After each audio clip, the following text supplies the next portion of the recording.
Alternative interview formats. आता interview method आपल्याला आपण ज्या बघितल्या त्या face to face interview method होत्या. Apart from face to face interview method आपण बाकीचे पण फॉर्मॅट्स जे आहेत, इंटरव्ह्यू मेथड्स ज्या आहेत तर त्या यूज करतो. पहिले आहे टेलिफोनिक इंटरव्ह्यू, की त्याच्यामध्ये टेलिफोनवर तुम्हाला इंटरव्ह्यू द्यायचा असतो. क्वेश्चन आन्सर्स घेतले जातात. आधी कुठल्याही इंटरव्ह्यूच्या आधी टेलिफोनिक इंटरव्ह्यू होतो, की ज्यामध्ये तुम्ही त्या स्पेसिफिक पोस्टसाठी अप्लाय केलात का, इंटरेस्टेड आहात का, त्याच्यानंतर तुमचं क्वालिफिकेशन, त्या पोस्टसाठीच्या असलेल्या रिक्वायरमेंट ज्या आहेत तर त्या व्हेरीफाय केल्या जातात आणि मग तुमचा इंटरव्ह्यू जो आहे तर तो शेड्यूल केला जातो. आता कम्प्लीट इंटरव्ह्यू जर टेलिफोनवर घ्यायचा जर कन्सिडर केला असेल तर त्याच्यात आपण फेस टू फेस इंटरव्ह्यू जसा कंडक्ट करतो तसाच हा इंटरव्ह्यू कंडक्ट केला जातो, की ज्याच्यामध्ये आपण पहिलं ग्रीट करतो, गुड मॉर्निंग असेल, गुड आफ्टरनून असेल. त्याच्यानंतर कॅन्डिडेट जो आहे तर त्यांनी काही गोष्टींची काळजी घेतली पाहिजे, की फोनवर बोलताना काही गोष्टी त्याला डिस्ट्रॅक्ट करणार नाहीत. लाईक एखाद्या रूम मध्ये घरातल्या आवाज असेल टीव्हीचा किंवा रेडिओचा, तर तिथे त्यांनी इंटरव्ह्यू जो आहे तर तो द्यायचा नाही. किंवा गॅलरीमध्ये गेल्यानंतर बाहेरच्या गाड्यांचे खूप जास्त आवाज, हॉर्न्स जे आहेत तर ते येत असतील, तर त्या प्लेसेस अवॉइड करायचे, की जेणेकरून इंटरव्ह्युअरला क्लिअरली तुमचा आवाज जो आहे, तुमचे आन्सर्स जे आहेत तर ते ऐकू जातील आणि तुमच्याशी कम्युनिकेट करता येईल. त्याच्यानंतर ओके, इंटरव्ह्यू कंडक्ट करणारं जे पॅनल आहे किंवा मेंबर ऑफ पॅनल आहे, तर त्या सगळ्यांची नावं जी आहेत तर ती कॉल तुम्ही रिसीव्ह करायच्या आधी किंवा कॉल करायच्या आधी जे आहेत तर ते लिहून ठेवली पाहिजेत. कारण तुम्हाला क्वेश्चन विचारणारा पर्सन कोण आहे तर त्या पर्सनला तुम्ही रेकॉग्नाइज करून त्याला आन्सर दिलं पाहिजे. म्हणजे आपण एखाद्या पर्सनला जेव्हा त्याच्या नावाने हाक मारतो आणि त्याच्याशी बोलतो तर ते खूप जास्त स्पेसिफिक असतं आणि ते अटेंटिव्ह असतं. ठीक आहे, आणि तेच पटकन रिलेट करतं.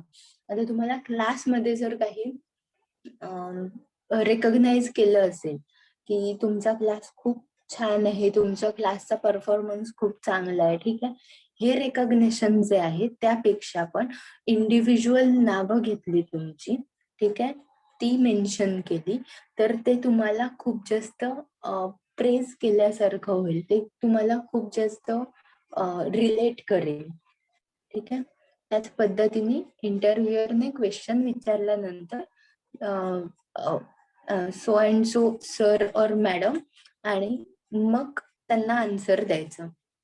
त्याच्यानंतर त्यांचे इंटरव्ह्यूई जो आहे तर त्यांनी त्याचे पेपर्स किंवा डॉक्युमेंट्स जे आहेत तर ते प्रॉपरली ऑर्गनाइज केले पाहिजेत, की जेणेकरून इंटरव्ह्यूअर जर त्याच्यातले काही क्वेश्चन विचारेल किंवा रेफरन्स मागेल तर त्याला पटकन तो सांगता आला पाहिजे.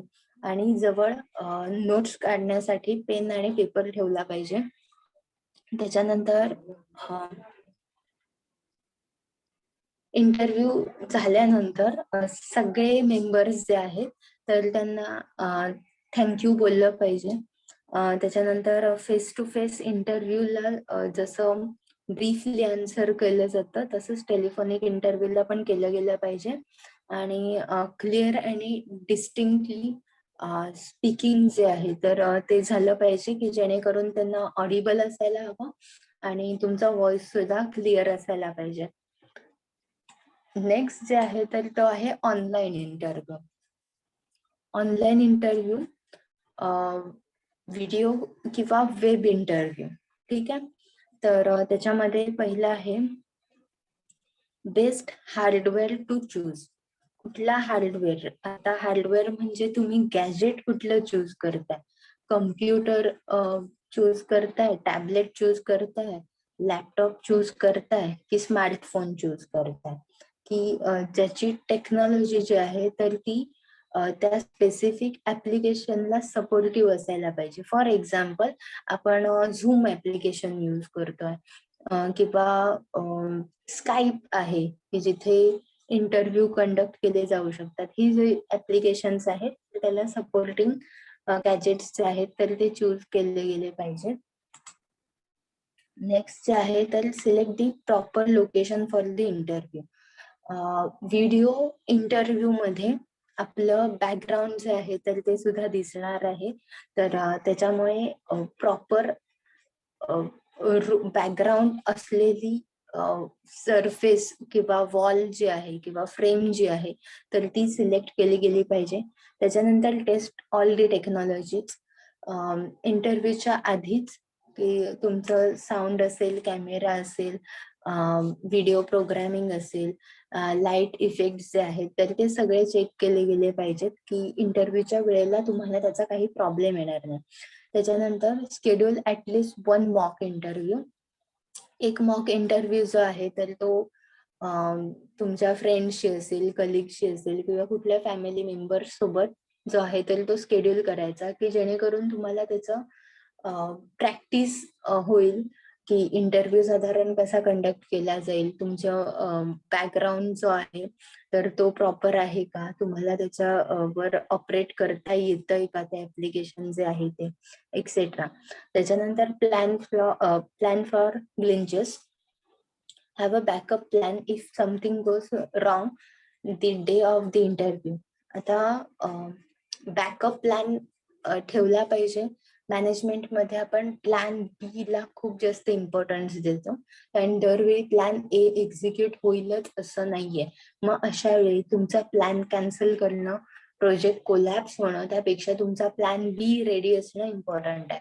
आता समजा आपण वायफाय जर यूज करत असू for internet connectivity, in case wifi जो आहे तर त्याला प्रॉब्लेम आला किंवा लाईट गेले असतील तर तेव्हा तुम्ही दुसरं इंटरनेट फॅसिलिटीसाठी काय यूज करू शकाल. मग पोर्टेबल ब्रॉडबँड असतील किंवा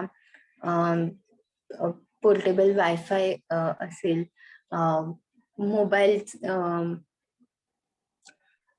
मोबाईलचं इंटरनेट कनेक्टिव्हिटी आहे तर ती यूज करू शकता का. तर हे ऑप्शन्स जे आहेत तर ते तुम्ही कन्सिडर केले पाहिजेत. त्याच्यानंतर आहे complete full interview preparations. Interview preparation जे आहे तर ते व्यवस्थित केलं पाहिजे. जसं आपण face to face interview preparation बोललो होतो कारण तुम्हाला प्रॉपर प्रेझेंट करता फेस टू फेस इंटरव्ह्यूच होतो हा. पण फिजिकली नाही तर व्हर्च्युअल इंटरव्ह्यू होतो. त्याच्यानंतर डे ऑफ वेब और video interview. Test all equipment prior to interview time. सगळे इक्विपमेंट जे आहेत तर ते प्रॉपरली वर्क होत आहेत की नाही तर ते चेक केले पाहिजेत. त्याच्यानंतर ड्रेस प्रोफेशनली. घरून किंवा बाहेर कुठून इंटरव्ह्यू देत असाल तरी सुद्धा तुमचा इंटरव्ह्यू देताना तुम्ही अटायर जो आहे तुमचा तर तो प्रोफेशनल असायला पाहिजे. त्याच्यानंतर turn off before interview start. बाकीचे जे ऍप्लिकेशन्स आहेत तर ते टर्न ऑफ केले पाहिजेत कारण तुम्हाला जे सतत नोटिफिकेशन किंवा पॉपअप्स येत असतात तर त्याच्यामुळे तुम्हाला इंटरव्ह्यू मध्ये इंटरप्ट होणार नाही. Go to your interview location आणि शट आउट ऑल डिस्ट्रॅक्शन. तुम्ही ज्या लोकेशनला इंटरव्ह्यू देणार आहात तर तिथे बाकीचे जे गॅजेट्स असतील किंवा बाकीचे डिस्ट्रॅक्शन्स जे आहेत तर ते अवॉइड केले जातील असं लोकेशन सिलेक्ट केलं पाहिजे. त्याच्यानंतर आहे look directly into camera. आता आपण physically face to face interview देतो तेव्हा आय कॉन्टॅक्ट मेंटेन करतो. तर मग इथे व्हिडिओ इंटरव्ह्यू मध्ये आपल्याला कॅमेरामध्ये बघावं लागेल आय कॉन्टॅक्ट मेंटेन करण्यासाठी. त्याच्यानंतर आहे have a conversation properly communicate केलं गेलं पाहिजे. त्याच्यानंतर notes, if you need them, काही नोट्स ज्या आहेत तर त्या तुम्ही रेफर करू शकता, पण त्याचा ओव्हर यूज केला नाही पाहिजे, म्हणजे सगळंच नोट्स मधलं वाचून दाखवतोय असं करता कामा नये. त्याच्यानंतर टेक अ सेकंड, इंटरव्ह्यूअर काय बोलतोय, त्यांचा क्वेश्चन असेल तर तो कम्प्लीट ऐकल्यानंतरच मग तुम्ही तुमचा आन्सर जे असेल किंवा क्वेरी जी आहे तर ती बोलायला सुरुवात करायची. त्याच्यानंतर afterly interview write a thank you note. Thank you note जी आहे तर आपण वर्बली पण बोलणार आहोत, तर थँक्यू नोट जी आहे तर ती पण टाईप केली पाहिजे, सेंड केली पाहिजे टू इंटरव्ह्युअर्स. त्याच्यानंतर फॉलोअप ऑन प्रोग्रेस, की हायरिंग प्रोसेस जी आहे तर ती लेंदी असते, त्याला कधी कधी वेळ लागू शकतो, तर त्याचा फॉलोअप जो आहे तर तो मेंटेन केला पाहिजे, की इंटरव्ह्यू दिल्यानंतर त्या इंटरव्ह्यूचं पुढे काय झालं, सिलेक्शन झालंय की नाही झालंय. त्याच्यानंतर final thoughts on succeeding in online और व्हिडिओ जॉब इंटरव्ह्यूज. तुम्ही कम्फर्टेबल होतात का त्या टेक्नॉलॉजी सोबत, तुमचा इंटरव्ह्यू कसा झाला हे तुम्हाला अंदाज असतो, आणि त्यासाठी तुम्हाला फक्त प्रॅक्टिसच करायला लागू शकते. नेक्स्ट आहे टाइप्स ऑफ इंटरव्ह्यूज. आता इंटरव्ह्यूचे टाइप्स, पहिला आहे इंटरव्ह्यूज फॉर सिलेक्शन, जे जॉब वॅकन्सीज साठी सिलेक्शन केलं जातं, किंवा एखाद्या ऑर्गनायझेशन मध्ये काम करण्यासाठी किंवा एखाद्या टीम मेंबर साठी सिलेक्शन केलं जातं अमंग्स ऑल टीम मेंबर. एखाद्या टीम साठी amongst all team member selection केलं जातं जेव्हा नवीन टीम फॉर्म केली जाते. नेक्स्ट आहे अप्रेझल इंटरव्ह्यूज. अप्रेझल इंटरव्ह्यू मध्ये प्रमोशन जे आहे तर ते जेव्हा ऑफर केलं जातं तर usually held in months in year, त्यामुळे जे इलिजिबल कॅन्डिडेट आहेत तर त्यांचे अप्रेझल इंटरव्ह्यू घेतले जातात. मग त्याच्यामध्ये त्यांचे टार्गेट्स जे आहेत किंवा अचिव्हमेंट्स आहेत ते त्यांनी अचीव्ह केल्यात, त्याच्यानंतर स्वतःच्या इम्प्रुव्हमेंटसाठी त्यांनी किती एफर्ट्स घेतलेत, फ्युचर ऑब्जेक्टिव्ह काय आहेत, ह्या गोष्टी त्यांचा अनालाइज केल्या जातात अप्रेझल इंटरव्ह्यू मधून. आणि इलिजिबल क्रायटेरियानुसार क्वेश्चन्स जे आहेत तर ते विचारले जातात. नेक्स्ट आहे Y carry appraisal interview. From managers perspective जर बघायला गेलं तर agrees on goals with the employee, therefore providing the employee with a direction to go to, facilitates important information regarding the university and the organizational units, evaluate goals together with the employee and conducts casual research, receives information regarding himself, his employees, organizational unit, and assists and promotes his or her employees. Managers पर्स्पेक्टिव्हने बघायला गेलं तर त्या team member मधल्या कुठल्या पर्सनचं promotion जे आहे किंवा इन्क्रीमेंट जे आहे तर ते केलं गेलं पाहिजे, कोण इलिजिबल आहे, ऑर्गनायझेशनचे गोल्स आणि त्या पर्सनचे, त्या कॅन्डिडेटचे, सॉरी कॅन्डिडेट म्हणण्यापेक्षा त्या एम्प्लॉईचे गोल्स जे आहेत तर ते मॅच करतायत का, फ्युचर मध्ये तो ऑर्गनायझेशनल पर्स्पेक्टिव्हने ऑर्गनायझेशनच्या प्रॉफिटेबिलिटीचा कसा आणि काय विचार करतोय, काय प्लॅनिंग करतोय, त्याचे करिअर प्लॅन्स काय आहेत, करिअर ऑब्जेक्टिव्ह काय आहेत, तर ह्या गोष्टी ज्या आहेत तर तो मॅनेजर कन्सिडर करतो. नेक्स्ट आहे एम्प्लॉईज पर्स्पेक्टिव्हने जर कन्सिडर केलं तर receive via appraisal interview guideline on the basis which criteria he will be evaluated, receives feedback on his performance, receives information regarding the organizational unit, and can influence area of work and set goals, can get information on possible path for development, requirement and training, can also voice his wishes regarding training. Employees पर्स्पेक्टिव्हने consider करायला गेलं तर त्याचा benefit हा असतो की एकतर appraisal guideline ज्या आहेत तर त्या फॉलो केल्या जातात. तो खरोखर त्या अप्रेझलसाठी इलिजिबल कॅन्डिडेट आहे की नाही हे त्याला कळतं. त्याच्यानंतर प्रॉपर फीडबॅक जो आहे त्याच्या वर्कचा, त्याच्या परफॉर्मन्सचा, तो त्याला मिळतो. इन्फॉर्मेशन मिळते ऑर्गनायझेशनल लिमिट युनिटची. त्याच्यानंतर डेव्हलपमेंट, रिक्वायरमेंट आणि ट्रेनिंग हा जो एरिया आहे तर त्याच्यातली त्याची नीड जी आहे तर ती अनालाइज करतो इंटरव्ह्यूअर, किंवा त्या एम्प्लॉईला रिक्वेस्ट करता येते एखाद्या ट्रेनिंग मध्ये जाण्यासाठी किंवा ते ट्रेनिंग घेण्यासाठी. थर्ड आहे under stress interview. Under stress interview can be counselling. हे इंटरव्ह्यू जे आहेत तर ते एखाद्या पर्सनचं काउन्सिल करण्यासाठी किंवा त्याचं स्ट्रेस रिलीज करण्यासाठी यूज केले जातात. मग त्याला नंबर ऑफ क्वेश्चन्स आहेत, नंबर ऑफ ऍक्टिव्हिटीज आहेत तर त्या करायला सांगितल्या जातात. त्याला सिच्युएशनल क्वेश्चन विचारले जातात, जसे क्लास 1 ऑफिसरचे जे इंटरव्ह्यू कंडक्ट केले जातात तर त्याच्यात अंडर स्ट्रेस इंटरव्ह्यू ही सुद्धा एक मेथड आहे की ज्याच्यामध्ये त्यांना पॅनिक सिच्युएशन मधले काही क्वेश्चन विचारले जातात की जेणेकरून ते त्याच्यात कसे बिहेव करतील, की ते अनालाइज केले जातात की किती स्ट्रेस हँडल करू शकतात.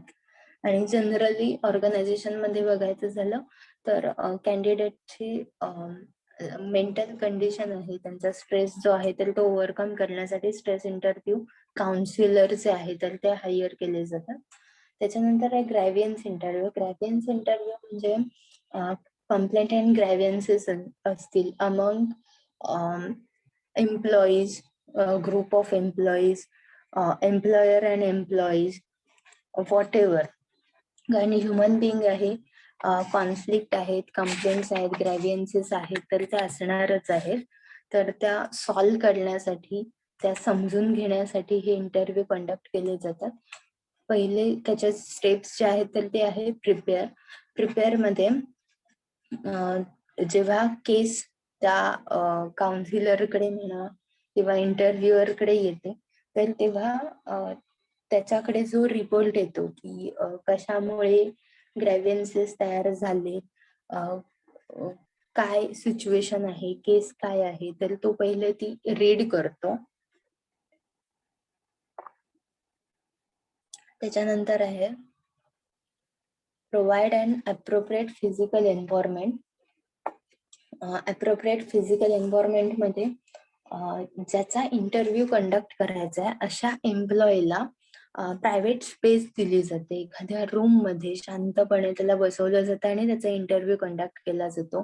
तिथे कुठलाही डिस्टर्बन्स, ऑब्लिगेशन येईल, कोणतरी इंटरप्ट करेल अशी प्लेस सिलेक्ट केली जात नाही. त्याच्यानंतर आहे listen to hear what is being said by the aggrieved individual. त्या इंडिव्हिज्युअलचं जे काही म्हणणं आहे तर ते व्यवस्थित ऐकलं जातं. त्याची बाजू काय आहे तर ती ऐकली जाते. त्याच्या रिक्वायरमेंट्स काय आहेत, त्याच्याकडे सोल्युशन असेल तर ते काय आहे, त्याचं म्हणणं काय आहे हे पूर्णपणे ऐकलं जातं. त्याच्यानंतर be good in communication skill, communicating skill. Interviewer जो आहे तर तो सगळं ऐकून घेतल्यानंतर त्या इंडिव्हिज्युअलचं काउन्सिलिंग करायला सुरुवात करतो की जेणेकरून समोरचा पर्सन जो आहे तर तो काम डाऊन होईल किंवा तो अश्युअर होईल की त्याला कुठून तरी हेल्प मिळतीये. कारण अब्युसिव्ह किंवा हरॅसमेंट असलेले सुद्धा एम्प्लॉईज असतात. मग अशा वेळी त्यांना सपोर्टची गरज असते आणि मिसअंडरस्टँडिंगमुळे सुद्धा ग्रॅव्हियन्सेस क्रिएट होऊ शकतात. तर त्यावेळेला त्यांना समजवण्याची गरज असते. म्हणजे डिपेंड्स की केस काय आहे. आणि त्याच्यासाठी कम्युनिकेशन स्किल्स चांगले असणे गरजेचं आहे. नेक्स्ट आहे ask appropriate question in appropriate way. Case complete समजून घेण्यासाठी, ग्रॅव्हियन्सचं रिझन समजून घेण्यासाठी अप्रोप्रिएट क्वेश्चन्स जे आहेत तर ते विचारले गेले पाहिजेत इन अप्रोप्रिएट मॅनर, की समोरच्याला ते रूड पण वाटले नाही पाहिजेत किंवा इंटरव्ह्युअर जो आहे तर तो त्याच्या अगेन्स्ट आहे किंवा इंटरव्ह्युअर त्याची मस्करी करतोय किंवा त्याला शेम फील होईल, शाय फील होईल असे क्वेश्चन विचारता कामा नयेत. आणि लास्ट आहे analyse the facts and take a decision. जे फॅक्ट्स आहेत तर ते अनालाइज केल्यानंतर मग डिसिजन घेतला गेला पाहिजे. आता त्याच्यात हॅरॅसमेंट सारख्या जर केसेस असतील तर त्याच्यात इंटरव्ह्युअर जो आहे तर तो जो सफर करतोय तर त्याच्या फेवर मध्ये डिसिजन घेतो आणि बाकीच्या स्ट्रिक्ट ऍक्शन घेतो.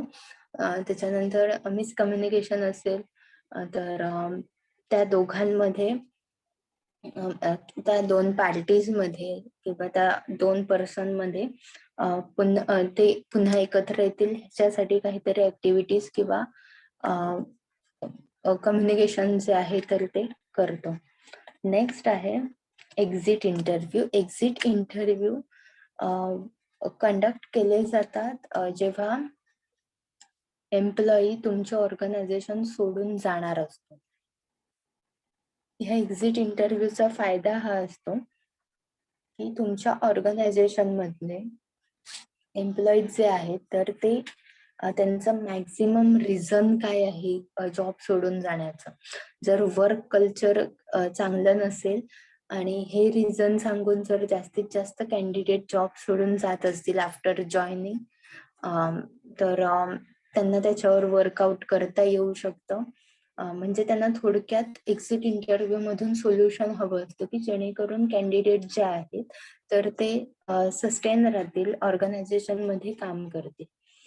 त्याच्यात प्रोसेस जर बघायला झालं तर प्लॅन दी मीटिंग, की एक्झिट इंटरव्ह्यू नोटीस पिरियड संपत आल्यानंतर त्या कॅन्डिडेटचा एक्झिट इंटरव्ह्यू शेड्यूल केला जातो. त्याच्यामध्ये what to ask and what not to ask, की कॅन्डिडेटचं पर्सनल रिझन असू शकतं की तो जॉब का करत नाहीये. इंटरव्ह्यूअर विचारू शकतो पण त्या पर्सनला फोर्स करू शकत नाही. त्याच्यानंतर त्याच्या रिस्पॉन्सिबिलिटीज किंवा त्याचं सिक्रेट डेटा जो आहे तर तो त्या पर्सनकडे नाहीये याची खात्री सुद्धा त्या एक्झिट इंटरव्ह्यू मध्ये केली जाते. ऑफकोर्स डॉक्युमेंटेशन मधून ह्या गोष्टी क्लिअर होतातच, पण आपल्या कंपनीची इन्फॉर्मेशन तो बाहेर कुठेही शेअर करणार नाही. ह्याच्यासाठी काइंड ऑफ काउन्सिलिंग जे आहे थोडस तर ते सुद्धा एक्झिट इंटरव्ह्यू मधून होतं. कारण असं होऊ शकतं की मी आता त्या कंपनीचा पार्ट नाहीये तर त्या कंपनीमध्ये कशा प्रॅक्टिसेस चालतात, त्यांचे फायनान्शियल कॅल्क्युलेशन्स असतील किंवा पॉलिसीज ज्या आहेत तर त्या कशा आहेत आणि त्याच्यामुळे त्या ऑर्गनायझेशनला थ्रेट होऊ शकतो. त्यामुळे एक्झिट इंटरव्ह्यू कंडक्ट केले जातात आणि ह्या गोष्टी त्याच्यामध्ये कन्सिडर केल्या जातात. त्याच्यानंतर आहे last group interviews. Group interview जे आहे तर नंबर ऑफ पर्सनना एकत्र आणलं जातं, एक ग्रुप फॉर्म केला जातो आणि त्याचा पर्पज हा असतो की त्यांचे व्ह्यूज जे आहेत तर ते त्यांना एकमेकांशी शेअर करता आले पाहिजेत, एक्सचेंज करता आले पाहिजेत, की जेणेकरून एकतर टीम बिल्ड होईल, त्यांच्यातलं बॉन्डिंग क्रिएट होईल, मॅनेजरला क्रिएटिव्ह सोल्युशन मिळू शकेल, त्याच्यानंतर त्यांच्या कपॅबिलिटीज कळू शकतील, त्यांचे काही प्रॉब्लेम्स असतील तर ते सुद्धा त्यांच्यापर्यंत पोहोचतील आणि अशा बऱ्याच कारणासाठी जे आहे तर ग्रुप इंटरव्ह्यू कंडक्ट केले जातात. आपण ग्रुप डिस्कशन जे आहे तर ते ग्रुप इंटरव्ह्यूचा एक पार्ट कन्सिडर करू शकतो. Drawbacks of interviewing. पहिला आहे interviewer does not prepare properly. Interviewer जर प्रॉपरली प्रिपेअर नसेल तर इंटरव्ह्यू जे आहे तर तो प्रॉपरली कंडक्टच केला जाणार नाही जर इंटरव्ह्यूअरच प्रिपेअर नसेल. नेक्स्ट आहे personal likes and dislikes of interviewer. इंटरव्ह्यूअरचे पर्सनल लाईक्स अँड डिसलाईक्स जर त्याला इंटरव्ह्यूच्या वेळेला डॉमिनेट करतील किंवा ओव्हरकम करता येत नसतील तर ते इंटरव्ह्यू मध्ये मॅटर करतील.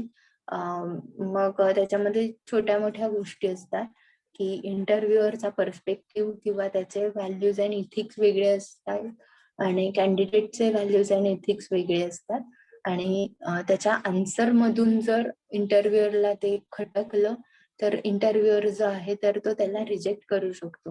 मग त्याच्यामध्ये रिलिजियस थॉट्स असतील, एज्युकेशनल बॅकग्राऊंड असतील तर यासारख्या गोष्टी होऊ शकतात.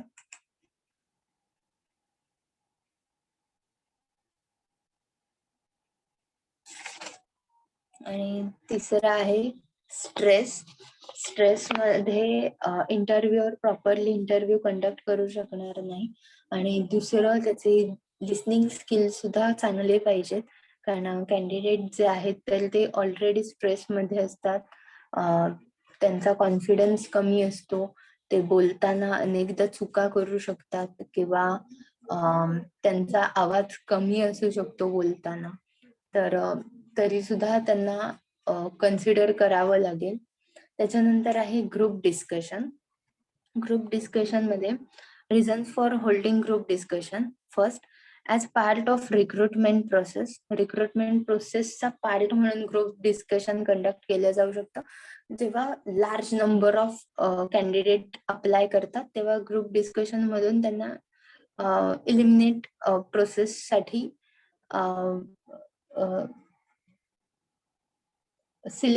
इलिमिनेट केलं जातं प्रोसेस थ्रू आणि बाकीचे कॅन्डिडेट जे आहेत तर ते नेक्स्ट इंटरव्ह्यू प्रोसेस साठी तयार होतात. त्याच्यानंतर आहे ब्रेन स्टॉर्मिंग. एखाद्या आयडिया जनरेशन साठी किंवा एखाद्या प्रॉब्लेमवरच्या सोल्युशनसाठी किंवा प्रॉब्लेम आयडेंटिफाय करण्यासाठी डिस्कशन केलं जातं. ब्रेन स्टॉर्मिंग मेथड तुम्हाला झाली आहे. त्याच्यानंतर in problem solving and decision making. जसं ब्रेन स्टॉर्मिंग मध्ये सांगितलं तसंच प्रॉब्लेम सॉल्व्ह करण्यासाठी त्याच्यावरचं सोल्युशन फाइंड आउट करण्यासाठी किंवा डिसिजन घेण्यासाठी ग्रुप डिस्कशन जे आहे तर ते केलं जातं. नेक्स्ट आहे फॉर अरायव्हिंग ऍट कॉन्सिक्वेन्सेस. प्रत्येकाचे कन्सिडरेशन व्ह्यूज वेगळे असतात तर त्याच्यामध्ये त्याच्यातून अँटिसिपेट केलं जाऊ शकतं की कॉन्सिक्वेन्सेस काय फेस करायला लागू शकतात. तर तुम्हाला FHS मध्ये 6 थिंकिंग हॅट्स जे आहेत तर त्याच्यामध्ये तुम्हाला कळेल की थिंकिंग प्रोसेस कशी असते आणि त्याच्यामुळे कुठली हॅट घातल्यानंतर पर्सन कुठल्या पद्धतीने विचार करतो, पॉझिटिव्ह आणि निगेटिव्ह वे.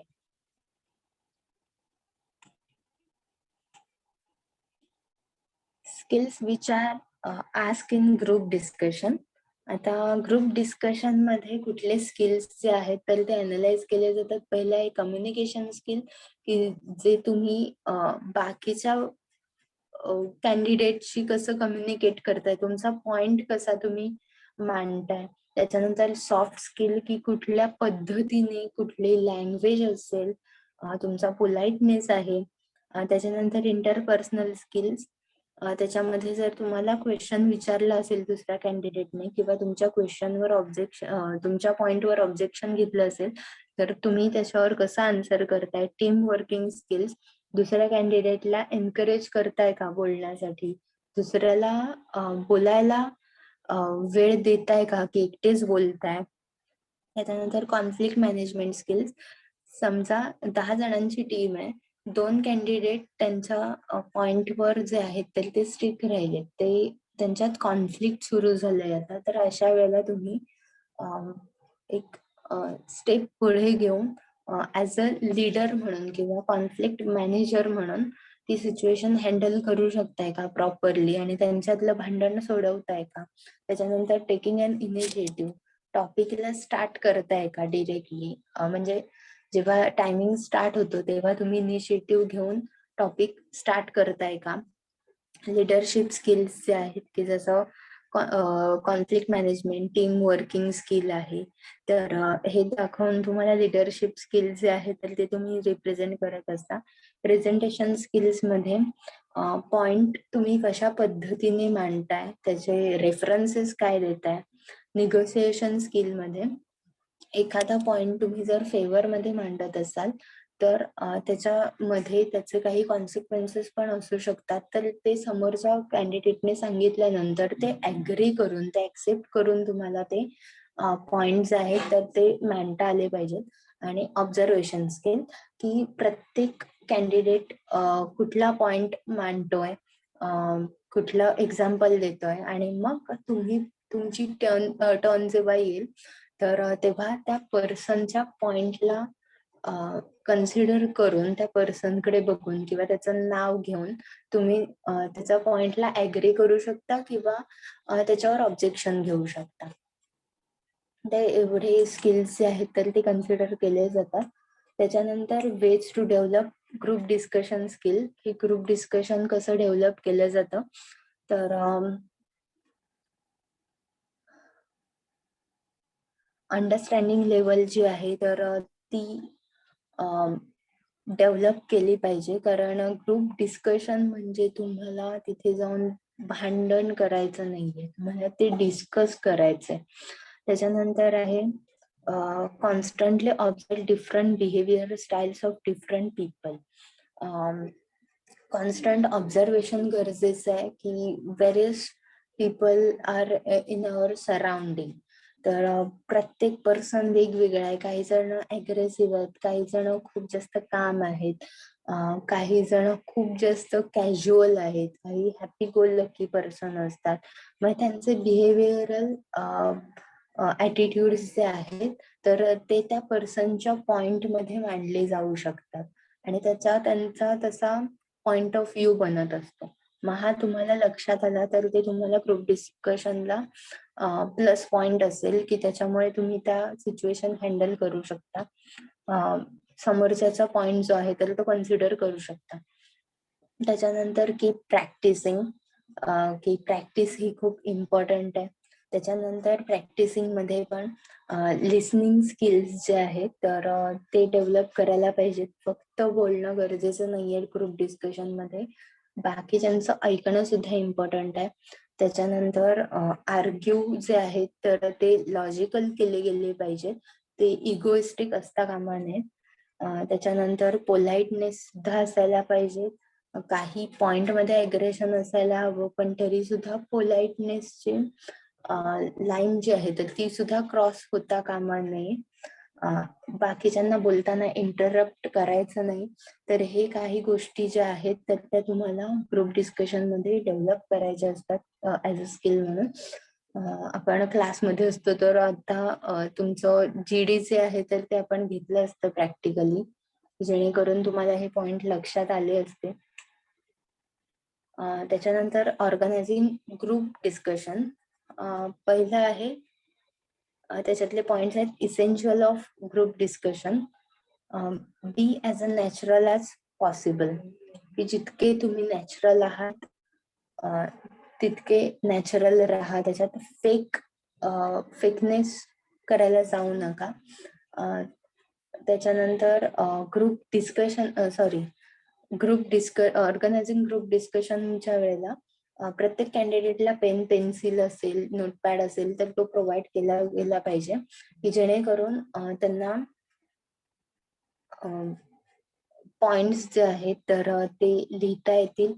जजेस जे आहेत तर त्यांना सुद्धा मार्क्स मेन्शन करण्यासाठी मार्कशीट जी आहे तर किंवा अनालिसिस असेसमेंट शीट जी आहे तर ती दिली गेली पाहिजे. आणि टॉपिक जे आहेत तर ते बऱ्यापैकी माहीत असलेले पाहिजेत, की जसं करंट सिच्युएशन असेल किंवा करंट केसेस असतील कुठल्या, तर त्या त्याच्यामध्ये डिस्कस करायला हव्यात. म्हणजे ग्रुप डिस्कशन साठी तसे सब्जेक्ट घेतले गेले पाहिजेत आणि त्याच्यातून काहीतरी पॉझिटिव्ह आउटकम मिळालं पाहिजे. त्याच्यानंतर इसेन्शियल ऑफ ग्रुप डिस्कशन मध्ये की तुम्ही जसे आहात तसे राहण्याचा प्रयत्न करा. तुम्ही तिथे फेकनेस दाखवायला जाऊ नका, फेक बिहेव करू नका. त्याच्यानंतर मोर वोकल, की तुम्हाला जेव्हा चान्स मिळेल तेव्हा तुम्ही तुमचा पॉइंट जो आहे तर तो मांडला पाहिजे. किंवा चान्स अजिबात मिळत नसेल तर तुम्हाला ऍटलिस्ट तुमचा पॉइंट जो आहे तर तो सगळ्यांसमोर मांडण्यासाठी बोलावंच लागेल. त्याच्यानंतर think of what you are going to say, की बोलण्याच्या आधी तुम्ही विचार करा की तुम्ही नक्की काय बोलणार आहात आणि तुमचा मुद्दा कशा पद्धतीने मांडणार आहात. त्याच्यासाठी जर तुम्हाला पेपर आणि पेनची गरज लागली, तुमचे थॉट्स किंवा पॉइंट्स जे आहेत ते मेन्शन करण्यासाठी, तर ते पण तुम्ही यूज करू शकता. नेक्स्ट आहे आस्क फॉर क्लॅरिफिकेशन, की एखाद्या टीम मेंबरचं जर पॉइंट असेल तर त्याच्यात डाऊट असेल तर तुम्ही त्याच्यात क्लॅरिफिकेशन मागू शकता. जर एखादा पर्सन एखादा स्टेटमेंट मांडत असेल तर त्याचा काही स्टॅटिस्टिकल प्रूफ आहे का किंवा त्याला बॅकग्राऊंड आहे का काही त्याच्या स्टेटमेंटला, तर ते तुम्ही विचारू शकता. त्याच्यानंतर don't start speaking at once, एकदाच सगळं बोलून मोकळं व्हायचं नाही, डिस्कशन आहे ते, ठीक आहे. त्याच्यामुळे प्रत्येकाचे पॉइंट ऐकल्यानंतर, त्यांनी बोलल्यानंतर तुम्हाला त्याच्यावर काहीतरी बोलायला सुचणार आहे. त्याच्यानंतर work out various strategies to help you make an entry, की वेगवेगळ्या स्ट्रॅटेजीज ज्या आहेत तर त्या यूज करा की जेणेकरून तुम्ही त्याच्यामध्ये व्यवस्थित आणि जास्तीत जास्त बोलू शकाल. पण जास्तीत जास्त म्हणजे तुम्हीच बोललं पाहिजे असं नाहीये, पण जितकं गरजेचं आहे त्या वेळेला तुम्ही तुमचा पॉइंट जो आहे तर तो बोलला पाहिजे, मांडला पाहिजे. Give valuable insights during the discussion, की एखाद्याचा पॉइंट पटला असेल किंवा पटला नसेल तर ते तुम्ही त्या वेळेला मेन्शन केलं पाहिजे त्याच्यामध्ये, कोणालाही हर्ट न करता किंवा आर्ग्यू न करता. त्याच्यानंतर आहे non verbal skills. Non verbal skills मध्ये तुमची बॉडी लँग्वेज असेल, तुमचं गेस्चर असेल, तुमचे मॅनर्स आहेत, तर हे तुमचा ऍटिट्यूड जो आहे तर तो दाखवत असतात. एखादा दुसरा कॅन्डिडेट बोलत असेल आणि तुम्ही दुसरीकडे कुठेतरी बघत बसलात म्हणजे तुम्ही त्याच्या बोलण्याकडे लक्ष देत नाही आहात, तुम्हाला त्याचं म्हणणं इतकं महत्वाचं वाटत नाहीये किंवा काहीतरी फेशियल एक्सप्रेशन देऊन त्याला डिसएग्री करताय हे दाखवणं, हे पूर्ण चुकीचं आहे. त्याच्यानंतर आहे language skill are important.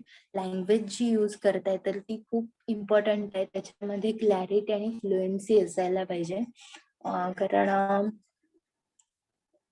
Language barrier येता कामा नये आणि त्याच्यामध्ये बॅड वर्ड्स, बॅड लँग्वेज जी आहे तर ती यूज करायची नाही. त्याच्यानंतर नॉट डॉमिनेटिंग, बी असर्टिव्ह, की डॉमिनेट केलं नाही, करायचं नाही बाकीच्या कॅन्डिडेटना, कारण त्यांना त्यांचे पॉइंट ऑफ व्ह्यू आहेत जसे तुम्हाला आहेत.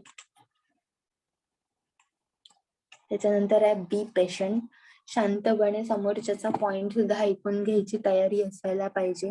तुमचा पॉइंट जर कोणी क्रॉस करत असेल, त्याच्यावर ऑब्जेक्शन घेत असेल तरी तुम्हाला ते शांतपणे ऍक्सेप्ट करता आलं पाहिजे, ऐकता आलं पाहिजे. त्याच्यानंतर ऑलवेज बी पोलाइट, तुमचे पॉइंट मांडताना पोलाइटनेस असायला हवा. त्याच्यानंतर motivate other members of team to speak. काही मेंबर्स जे आहेत तर ते बोलत नाहीत ग्रुप डिस्कशन मध्ये, तर त्यांना मोटिवेट केलं पाहिजे. जसं की तुम्ही एखादा पॉइंट मांडला तर जो कॅन्डिडेट बोलला नाहीये तर त्याला तुम्ही विचारू शकता क्वेश्चन की तुला ह्याच्याबद्दल काय वाटतं, ठीक आहे. म्हणजे तो कॅन्डिडेट जो आहे तर तो त्याच्यावर बोलायला सुरुवात करू शकेल. त्याच्यानंतर आहे प्रॅक्टिस मॉक ग्रुप डिस्कशन, की फ्रेंड्स असतील, फॅमिली असेल, तर त्यांच्यासोबत एक मॉक डिस्कशन तुम्ही प्रॅक्टिस करू शकता. त्याच्यानंतर आहे some dos and don'ts in group discussion. Some dos are like define the topic or issue, analyze its scope and implication, initiate and generate this discussion, listen to the views of other intently. Topic काय आहे तर तो तुम्हाला आधी कळला पाहिजे, त्याचं intention लक्षात आले पाहिजे, त्याचा स्कोप काय आहे, त्याच्यात डिस्कशन का केलं जातंय, त्याच्यात इनिशिएटिव्ह कसे घेतले जातील, बाकीचे मेंबर्स बोलताना त्यांचे काय पॉइंट्स आहेत तर ते पण व्यवस्थित ऐकलं पाहिजे. त्याच्यानंतर एनकरेज रेटिसंट मेंबर्स टू स्पीक, की जे बोलत नाहीत, शाय मेंबर आहेत, तर त्यांना एनकरेज केलं पाहिजे बोलण्यासाठी. Intervenes forcefully but politely when the situation demand. जर कॉन्फ्लिक्ट सिच्युएशन आली असेल तर त्याच्यामध्ये इंटरफेस केलं पाहिजे, त्यांना इंटरप्ट केलं पाहिजे, त्यांना आपण पोलाइटली. त्यांच्यात तुम्ही तिसरं पडून पुन्हा भांडण सुरू होता कामा नये. जेव्हा गरज असेल तेव्हा हे नक्की करायला हवं. त्याच्यानंतर summarise view of others before presenting your point of view. बाकीच्यांचे व्ह्यूज जे आहेत तर ते समराइज केले गेले पाहिजेत, मेन्शन केलं गेलं पाहिजे. जे पॉइंट तुम्ही ऍग्री करता, काही पॉइंट डिसऍग्री करता, आणि मग तुमचा पॉइंट प्रेझेंट केला पाहिजे. Be brief and to the point in the presentation of your views. Briefly तुमचा पॉइंट जो आहे तर तो मांडा. Consider others point of view if they are responsible. Try to lead the group to a definite conclusion. ग्रुपला lead करू शकता to get an good conclusion. Emphasise the points here consider significant. Look at and address all the members of the group. Speak with proper pronunciation and good accent. Help the group conclude the discussion within the allotted time. Maintain a relaxed and pleasant atmosphere through the discussion. Summarize the main viewpoint at the end. State the conclusion that has been reached. आता group lead करू शकता. Conclusion, एक चांगलं conclusion मिळण्यासाठी. त्याच्यानंतर प्रत्येक group मेंबरशी eye contact झाला पाहिजे. सगळ्यांकडे बघून तुम्हाला बोललं गेलं पाहिजे, जसं एखादा स्पीकर बोलतो. तुमचे प्रनाउन्सिएशन असतील किंवा ऍसेंट असेल तर ती प्रॉपर असायला हवी.